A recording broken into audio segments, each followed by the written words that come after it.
Although you'll be receiving valuable advice from our host, please remember this is not therapy. It does not replace a relationship with a qualified mental health professional. Good evening, welcome. I'm Dr. G, and we are here with Engaging Minds. Every week we try to look at issues that we're facing from a deeper and more psychological point of view.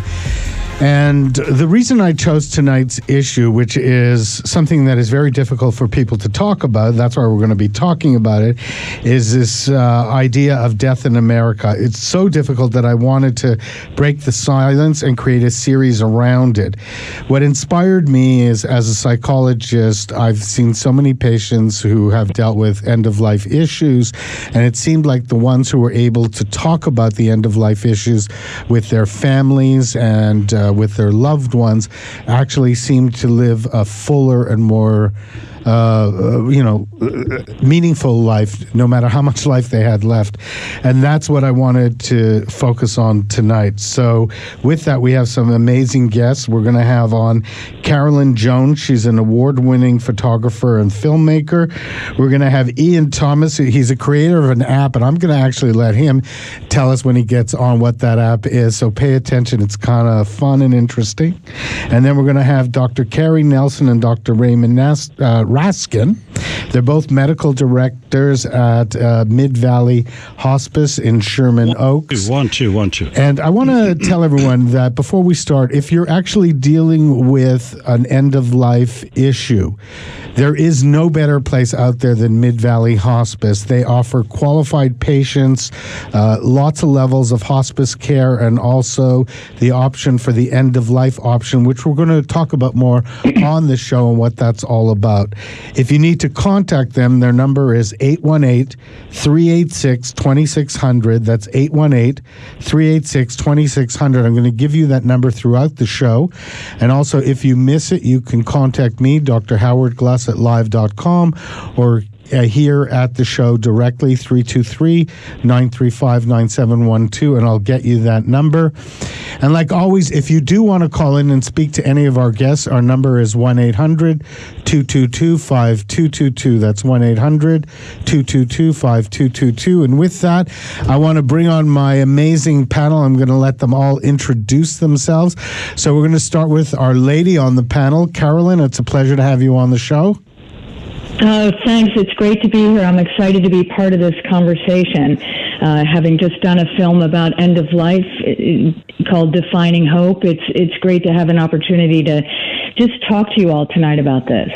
Well, actually, and Dr. Raskin, I'm going to let everyone, let you have a shout out and say hello too. Sure. So I'm Dr. Damon Raskin. I'm in private practice in internal medicine in Pacific Palisades, but I also help a lot of patients with death and dying issues, both with patients with their family members, as well as being involved with Mid-Valley Hospice as their medical director, really focusing on quality of life for these patients at their end of their life, rather than quantity of life and medicines that are unneeded and pain and suffering. We really focus on trying to help the patient improve their final days. And Dr. Carrie Nelson, can you introduce yourself? Sure. Give us a shout out. Sure. My name is Dr. Carrie Nelson. I'm also a board certified family practitioner in Torrance, and I do work with Dr. Raskin in Mid-Valley Hospice. I'm also one of the medical directors there too, and I thought Damon was very eloquent in his description for what we do and what we do best. I thought he was too. He did a great job. Actually, Damon, you can take over the show now. I'll be back at the end. And Ian Thomas, welcome to the show. And why don't you tell everyone about what your app is, because I've been saving it. I thought you're the one who has to introduce it. Sure. Thank you so much for having me. The We Croak app is pretty much unlike any other app on the universe out there. So say the name again in case our audience missed it. It's called We Croak. Okay. And all it does is it sends you 5 reminders a day at random times that all have the same message. Don't forget, you're going to die. And then if you open that reminder, it shows you a quote about death. Okay, so with that, actually, that brings me to my first topic. I'm going to throw it out to the panel, that a lot of people have anxiety in our society dealing with the issue of death, and that's why we're going to talk about it. So let's start with Carolyn. When you're talking to someone about your films, what do you think are some of the most effective ways that your films discuss the issue of death and dying to help reduce some of people's fears? So we don't really jump in and discuss death and dying. We really jump in with storytelling. And Defining Hope follows 8 patients that are all dealing with life-threatening illnesses. And it's kind of, how their families are dealing with them and how they're coping with whatever they're going through, what kind of choices they're going to make. Are they going to continue with medication or different technologies, or are they getting to the end of the line when they're deciding that they're ready to call it a day? So we're there in real time. I had the great privilege to follow 8 families in completely different situations and witness how they all deal with these issues. So we don't really attack it head on. We really let the stories unfold, and the idea was always to give the voice to the patient, to the person who is going through the process themselves, so that we don't hear too much about what everybody else wants for this person, but to give a voice back to the person who should have agency over their own death and make choices that we all respect.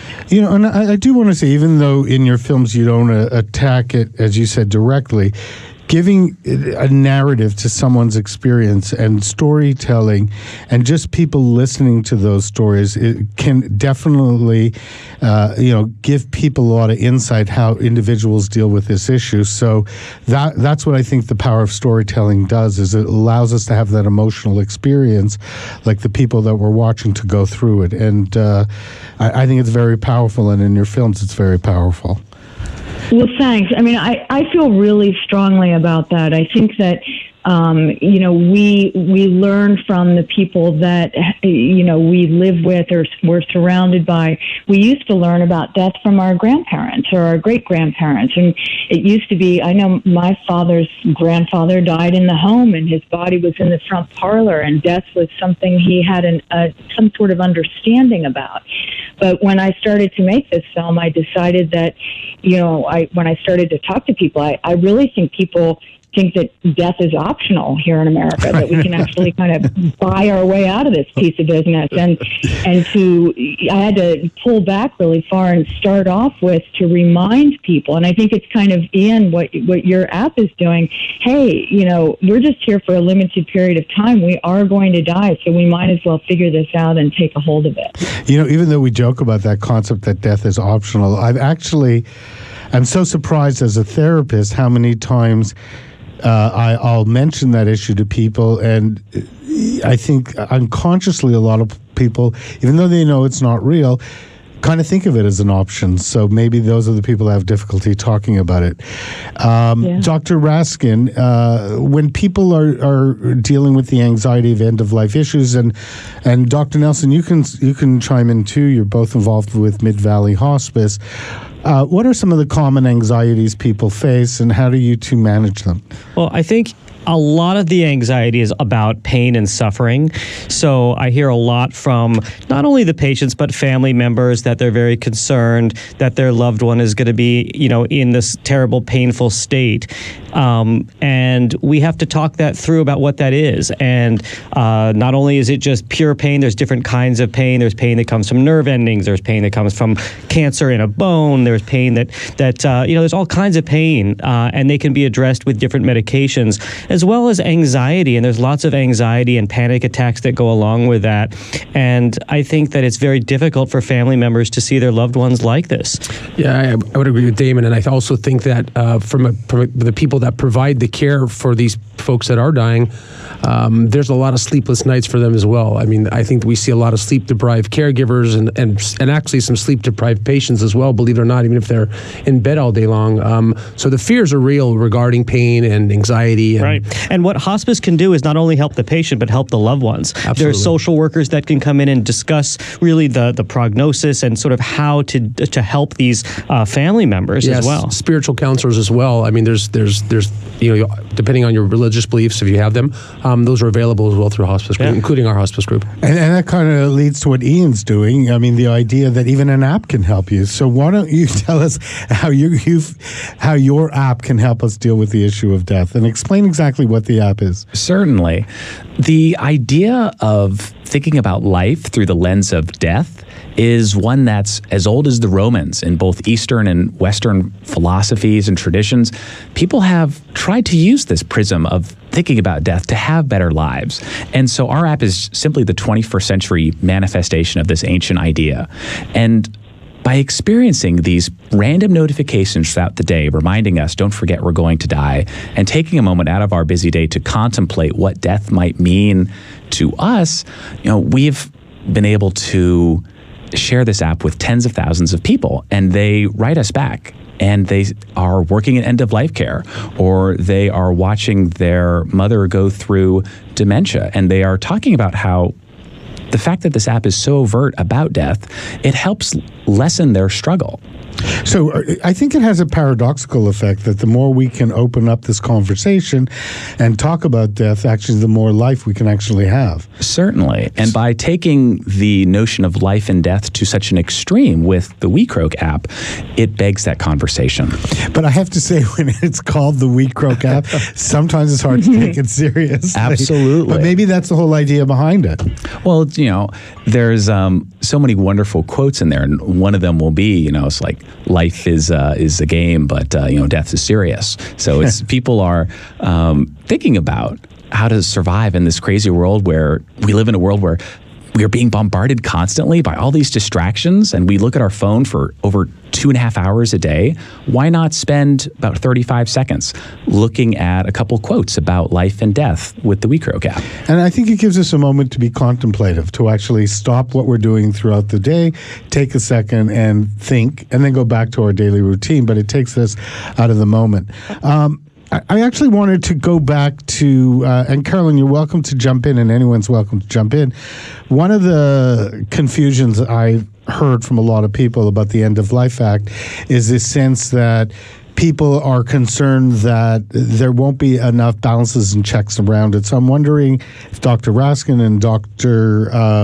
Nelson could explain a little bit of just about the mechanics of the act. Sure. There's actually a lot of rules and regulations when it comes to the California End of Life Act. It's not just a patient asked to get some medicine to die. The doctor says, here it is. There's a lot that goes into that. I'm not going to go through every detail, but the patient has to make 2 oral requests, at least 15 days apart, that's what they're hoping for. Then they also have to put a request in writing. Then there has to be 2 different physicians to document that the patient is of sound mind, that they have a terminal prognosis with less than 6 months to live, that their pain is unsufferable, and that they can actually take the medication themselves on their own accord. So again, Dr. Nelson? Yeah, this is something that I explained to both patients and family at the time of the visits when they actually request the End of Life Act. So what does the act actually entail? And like Damon mentioned, the first thing is a terminal diagnosis. Certainly knowing that there's somebody with less than 6 months or left to live. The next thing we're looking at is, again, is this on their own volition? We're going to have to take a break, but I actually want to start with that when we get back. And if anyone out there has questions for our panel regarding the End of Life Act, if they want to find out more about Carolyn's movies or how they can download WeCroak app, I just love that name. We'll be back right after the commercials. The number again is 1-800-222-5222. So before the break, we got interrupted, those commercials. But Carrie, you started to talk about sort of the mechanics, because I think it's important, people aren't going to remember it, but to think about how thorough this law is and how specific it is. Yeah, there are absolute checks and balances that are done prior to even one of us or any physician making an appearance to discuss the End of Life Act. Again, just going back to the diagnosis, the diagnostic part, the patient has to have a terminal diagnosis, and they have to sort of be seeking this. This can't be coming from a family member or it can't be coming from a friend. The patient actually has to reach out for themselves. And if one of the 2 doctors who sees this patient even feels that there could be some mental incapacity, there has to be a 3rd doctor who is a psychiatrist or mental health professional who deems the patient able to make this decision on their own accord. The dichotomy with having a psychiatrist involved when it's questionable about the patient's mental status or if they're depressed or when it comes to dying, I would imagine that there's a certain level of depression that we all would face when dealing with this. Absolutely, but it doesn't mean the patient still can't make that decision on their own accord. So. Agreed. And that's what's so important, what I want our audience to hear, that this is something, again, I'm going to repeat myself, that is so well thought out. Carolyn, I wanted to ask you a question. There's a lot of things you could do as a filmmaker and as a photographer that could inspire you. So I'm wondering, what is it about these two films that drove you to create something that everybody knows is so hard to create, and that's a film? Clear a room in a heartbeat when I started working on Defining Hope. As soon as I started talking about it, it's a tough topic that people don't want to have it brought to the surface. But I came to it kind of a funny way, or an odd way, I suppose, and I had kind of three brushes with death myself. The first was one of my best friends died of AIDS in 1993. And in answer to that, I worked on a book for about a year and a half that was called Living Proof: Courage in the Face of AIDS. And I photographed 78 people who were living with HIV/AIDS, and this was before the drug cocktails were available, and they pretty much knew how they were going to die. And they all came to my studio, and I asked them to come with someone or something that they love. And that sounds so simple, but the beautiful experiences that we had in my studio for that year, it was astonishing. It was to get to spend time with people who knew that every day was precious and that their time here was limited, and focus on what makes you get out of bed in the morning, what you love or who you love. It was extraordinary. There was more laughter and joy and debauchery and cigarette smoking and storytelling and talking about medication. My studio was more alive in that year, meeting 78 people who were at the end of life, than ever in my whole career. And it really stuck with me that the vibrancy, how bright colors were, spending so much time with people at the end of life. A few years later, sorry, yeah? No, go ahead. So a few years later, I had a sideways step into, I did the Paris-Dakar rally as a driver, and that's a 8,000-mile race across the Sahara Desert, and I ran out of fuel on the 8th day and sat in the desert for 3 days waiting to be rescued. Wow. And so all of a sudden, I was writing letters to my loved one and dealing with my own mortality. And why haven't we seen a movie about that? Yeah.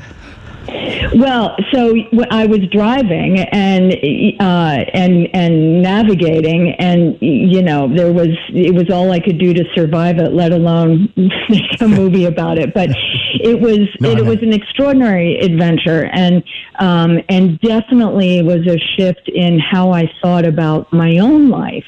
And then a few years later, I got breast cancer and battled that particular battle, and discovered again with myself it's this crazy gift, and I always heard this from people who, and I never really bought into this idea that there was great beauty and that there's a kind of gift in being reminded that we're not here forever, and that it's a cycle and we go through it, and we might as well make the most of it and make each day count.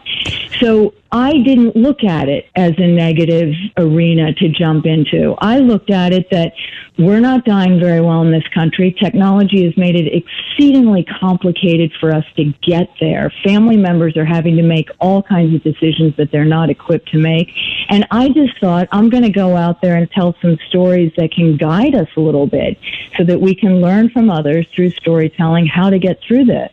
That's the compassion behind the End of Life Act, the same concept.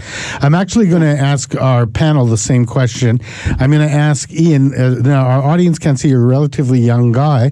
What inspired you to deal with an app that deals with end-of-life issues? Absolutely. So I'm 27 years old, and my grandmother is turning 99 in a couple of weeks, and we've had the most amazing time traveling around together. And she's always told all the grandkids, I'm not going to be around for forever.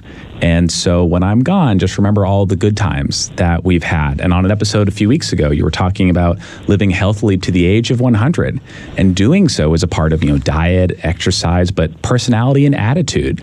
And so when I was pitched the idea of WeCroak by my co-founder, I was instantly struck by how this is an embodiment of that idea. No, exactly. And actually, I'm going to go around our panel and ask some same questions, but I'm going to have Dr. Nelson ask Dr. Raskin a question that he asked at the break, and I want you to share it with our audience as two people working at Mid-Valley Hospice and dealing with end-of-life issues all the time. Sure, two middle-aged guys who definitely think about two young guys, 27 years old. Come on.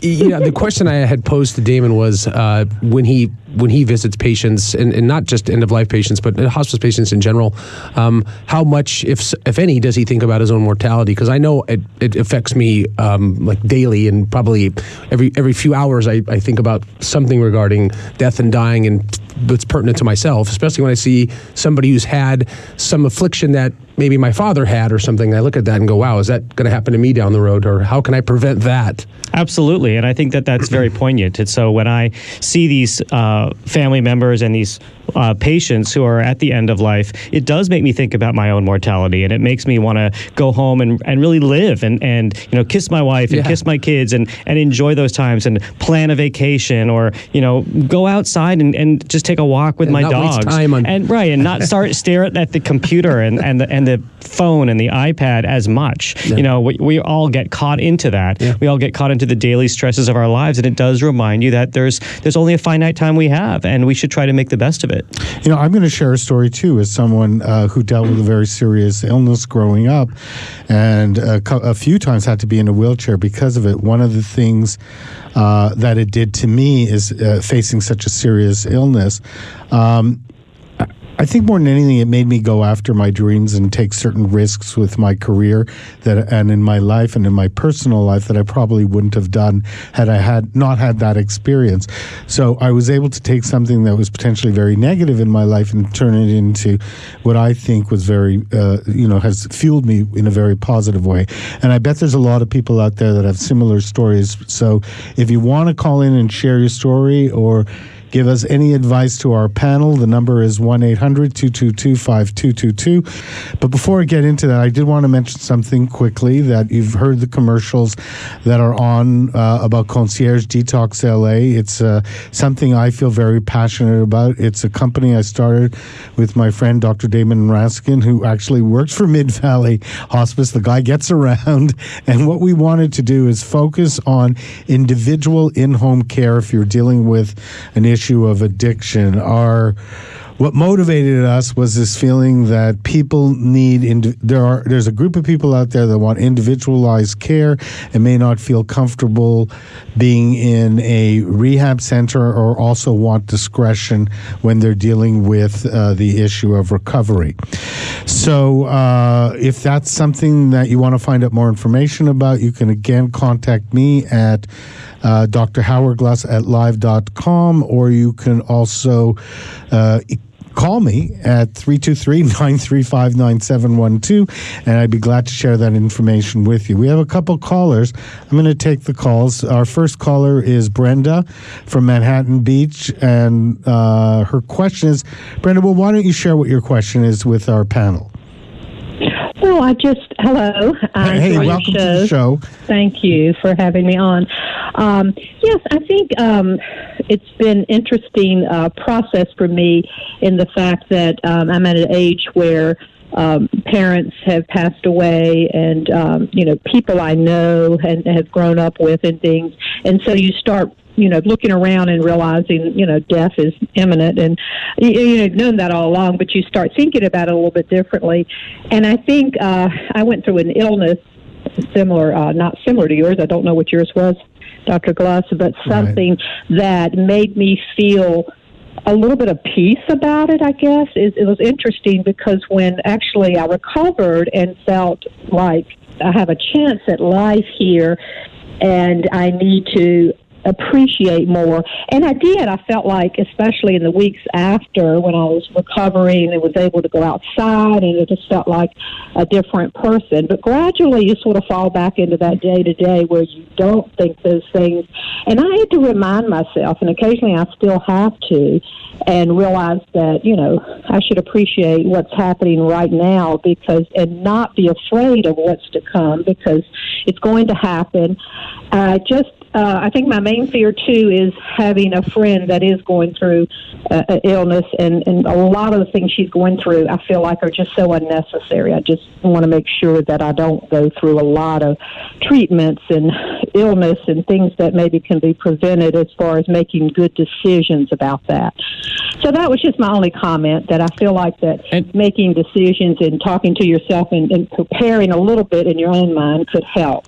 So, Brenda, this is Dr. Raskin. One thing that I would suggest is that you make sure that you have an advanced health directive and that you write down your wishes in case you're not able to. And you should also designate someone as a power of attorney for healthcare who can make those decisions in case you can't. And you let that person know what your wishes are. And I think that that's very, very important to this process as well. And Dr. Nelson? Agree. Yeah, and Brenda, sort of right along that line, I think it's also important for you to, likely have talked with your primary care doctor or personal family physician regarding your whatever illness, or regarding end of life, or regarding having a healthcare proxy done. Those should be something that your healthcare provider is aware of and wants to know your sentiments. And I think it's really important to talk to your doctor. I'm just talking to the general audience who's listening. Talk to your doctor while you're healthy. Don't wait till you're sick. Don't wait till you're dying or you can't make these decisions. Say what your wishes are while you're still healthy. I think it's a really important discussion to have with your doctor as well as with your family members and loved ones. And get weekcroak.com, because that's going to remind you 5 times a day of your mortality, which again is a way to feel very powerful, and it's what you said, to really appreciate your life. It's certainly an app that's not for everybody. So why not? It's for good reason. But for the folks who think they might want to try something like this, we wanted to have an option for them to do so. And Carolyn, what would you have to say to Brenda? I'm listening to this and thinking all of these things are so important, like filling out an advance directive, talking to your primary care doctor. I think talking to nurses also who spend a lot of time at bedside and really see what these different options that we have can really do to the body, and how much help you'll need if you make choices along the way. Some of the things that we can do now just make it really complicated for family members. So that has to be taken into account if we have someone that can do that for us. But the one thing that I would say is make sure that the people that you love know what you want, because very often, and I've witnessed this as we've been shooting our film, like there'll be one family member that comes in at the last minute when everybody's at peace and agreed what the path is. But if there's, somebody with unfinished business who thinks they know what you want, they have a very strong voice.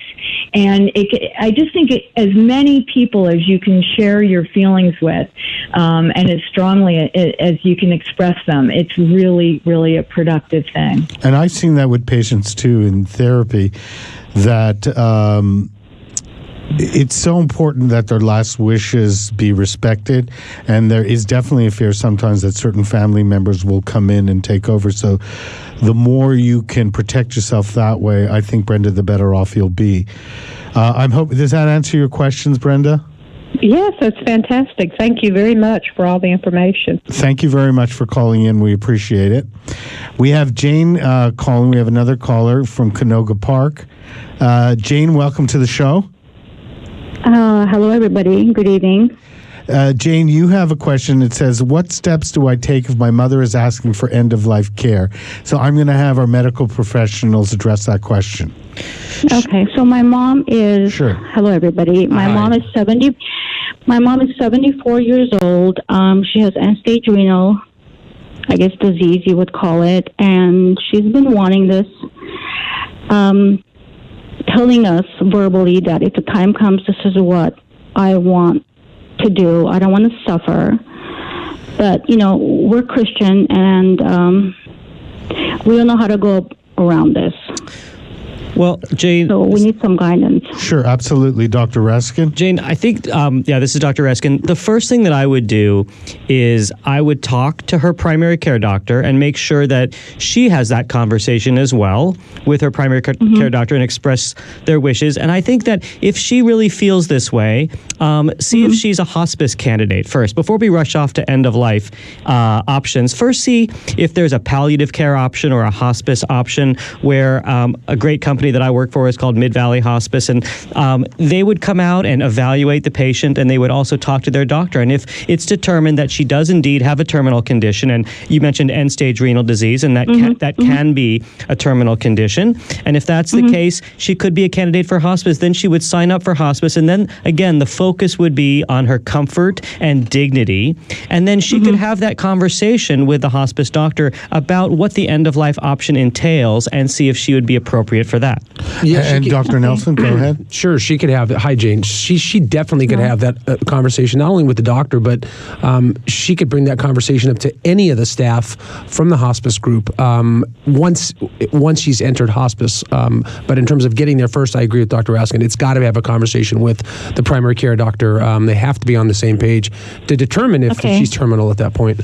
You know, and I want to highlight something Jane brought up too, and we have a couple minutes, and we may have to address this more after the commercials, but this idea that she said she's a Christian and maybe there's an issue there that it might go against let's say some spiritual beliefs. So I'm curious, and Carolyn, you're welcome to join in with this. Like, how do you address those religious and spiritual issues if they counteract what let's say end of life issues might be? Dr. Raskin? Well, I think, I've spoken with a spiritual counselor about this. What's nice about Mid-Valley Hospice is you can have a spiritual counselor discuss these issues with the patient and their family and get their input as well. But ultimately, I think the idea of relieving suffering is not necessarily a un-Christian or un-Jewish or unreligious idea. And I think that we have to realize this is not necessarily someone who's, taking their own life, which is against many religions. This is about relieving the burden of suffering and pain. And I think that's a completely different topic, which I do believe goes along with most religions. And at that point as well, I think you have to get the family members involved, if there is any family involved, to make sure. There is, but we're like... We're going to have to actually take a break, Jane. We got some commercials. I'd love it if you stay on. After the commercials, we'll continue addressing this issue. I'm Dr. G. Our number to call in is 1-800-222-5222, and we'll be back right after the commercials. Anna is a woman who runs Mid-Valley Hospice, and I want to tell you a little bit about her before we start this show. And she's an amazing woman, and she's very compassionate. She's responsible for our two doctors being on the show, Dr. Damon Raskin and Dr. Carrie Nelson. So if you're calling Mid-Valley Hospice, you can always ask for her. Her name is Anna, and her number is 818-386-2600. And she will definitely be able to answer all your questions. So, Jane, we are back with your question, and one of the things we started to address was this idea of how do you deal with some spiritual issues around end-of-life issues. So, Jane, welcome back to the show, first of all. Thank you. That's one of the most important things that we're kind of like facing, and we don't know how we would deal with it because it's our religion, so I don't know how to go around it. One thought I had is maybe talking to your priest or someone who can help answer those questions. We have tried, sir. We have tried. Sure. Talking to him, but he says that they won't give their blessing, sort of. They're just totally against it. Jane, I would love to pop in here. Yes, I would love to. Yes, Carolyn. One thing I've witnessed is that we don't make use of hospice as well as we might. So many people go into hospice really late in the game, like the last few days, and they don't have a chance to really understand the incredible benefit and knowledge that you have access to when you're part of that hospice program.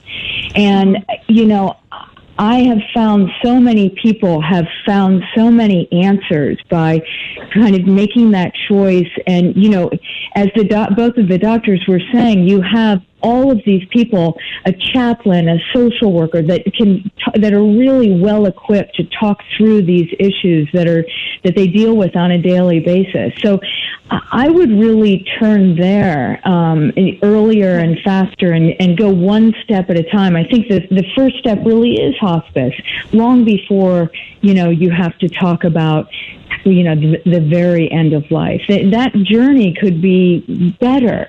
And I think I would say that to everybody listening to the program. It's a mistake that we make, that we're afraid of hospice and we don't really understand what happens there. But it is really comfort care, and it's a completely different way of approaching the end of life. And I think it's important also to get the comfort and the care.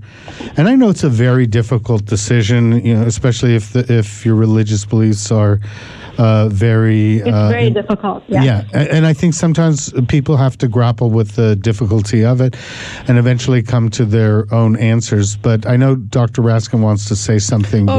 I just wanted to make it clear too that hospice does not mean that we don't treat patients. Some people feel like it's giving up on their family member, or, you know, but if they get an illness that's treatable, you know, we as hospice physicians still treat that. If they get a urinary tract infection, if they get bronchitis or whatever, bronchitis. Exactly, we still treat. So Absolutely. It's not that we don't treat the patient. In fact, I think that they get more treatment, they get more care. They're having nurses coming by regularly, doctors are coming by regularly. So in some senses, they're getting even better care.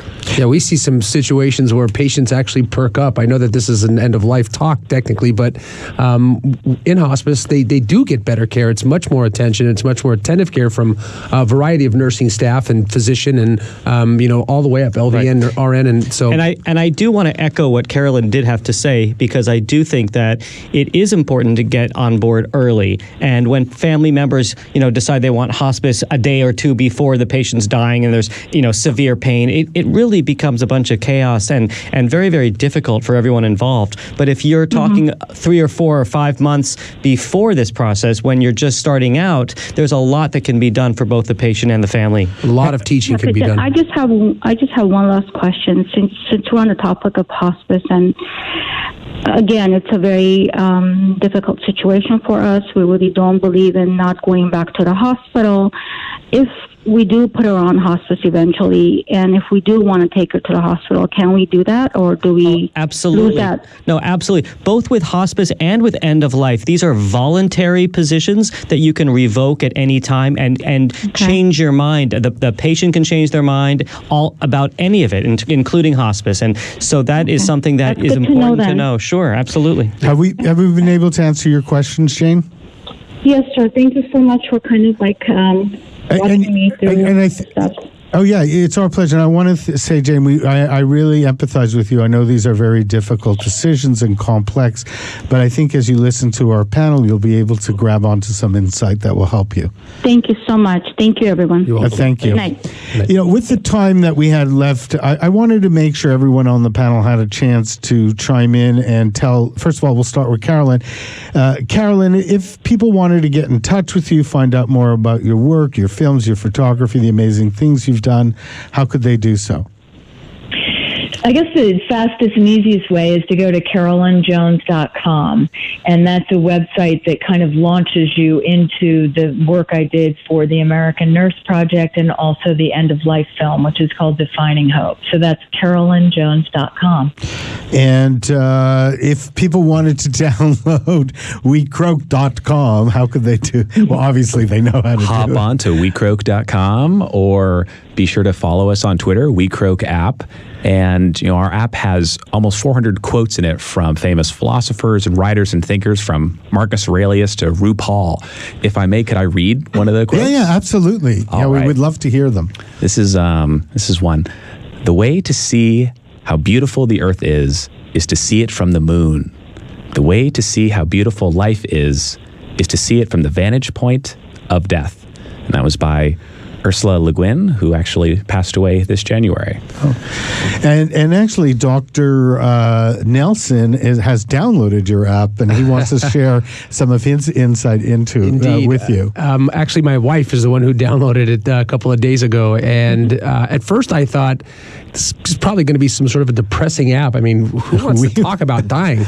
But actually, when these quotes start coming through, some of them are inspirational. I think that there's a lot of, it's thought provoking, and it's not just all doom and gloom. It was actually very interesting stuff. Yeah, I think this type of thing is inspirational. And I think it really makes you want to live in the present and enjoy the moment. And again, go hug your spouse, go hug your kids, go hug your loved ones. And it talks to a generation that maybe doesn't think about the issue of death and dying. So that's what I love about it. Dr. Nelson, if people wanted to get in touch with you, how could they do so? They could reach me at Mid-Valley Hospice, 818-386-2600, or they could find me at the Aesthetic Center, Torrance.com. And Dr. Raskin? Yep, you can go on my website at DamonRaskinMD.com. I'm also, again, a general internist in Pacific Palisades. And again, if you missed any of that information, you can always contact me, Dr. Howard Gluss, at live.com, and I'd be glad to forward their information to you. With the few minutes that are left, I wanted to go around to our panel and see if you had, because this happens a lot of times, someone has a thought and a feeling, something they really wanted to share, but they didn't get a chance to share it, so I want to make sure you have that opportunity. So I'm going to start with Carolyn. Any final thoughts before we end our show? Well, I guess the main thing that I've tried to do with my work is to get people to stop thinking about kind of what makes all of us around the person who's dying feel better, and really kind of give it back to the person that's going through the process themselves. I think that Dr. Atul Gawande talks about this, that especially with those of us whose parents are aging and getting close to the end of life, we're very focused on their safety. And what they really want is their autonomy. And we need to respect that, and we need to find ways to give the power back, I think, to the patient and not make decisions for them that are against their wishes. We have a lot of talk and language where we say, oh, he put up the good fight and he's still, Uncle Jim is still fighting and it's a battle, and we use all of these words, and it has to be okay to get to a point where you say, I'm not going to do another treatment, or I'm not going to have that next level of chemo. And I really think that needs to be respected, and we need to be able to listen and to hear the patient. I couldn't agree with you more. I want to share a very quick story, and then we're going to go on to WeCroak.com. I was dealing with a patient who was dealing with an end-of-life issue, and he was fairly young, about 40. And long story short, the last session I saw him, he knew he was coming to the end. He didn't want to talk about him death and dying. He wanted to talk about this girl he had met and this thought of dating her. And what I got out of it was so important for him to feel that there was some sort of normalcy, and that's what made him feel alive. And I needed to respect that as a therapist. WeCroak.com, any final thoughts? We have a couple minutes left. Absolutely. So like WeCroak's notifications come in at totally random times. My co-founder and I, we met through a totally random encounter on Airbnb. Okay. And both of us had to... So you're the Airbnb of death and dying. You bet. And we both had to step outside of our comfort zones and embrace new perspectives for doing this project. And I would encourage everybody listening to embrace randomness and embrace new perspectives as we go about our daily lives. And Ian, one of the things I said it before that I love is that you've brought the millennials, you've brought a whole generation thinking about this that may not necessarily have.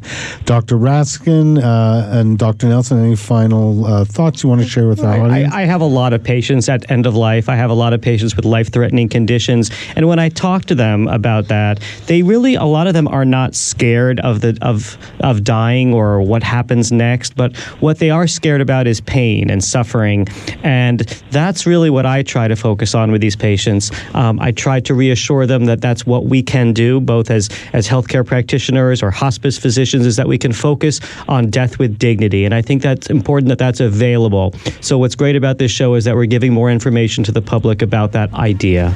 Yeah, and Dr. Nelson, You agree, right? Because Yes, we're out of time. we are, right. But I do want to say the most important thing that we're talking about is this sense of choice and dignity. And the more you can talk about the issue of death and dying, the more alive you're going to feel. I'm Dr. G. We'll be back next week.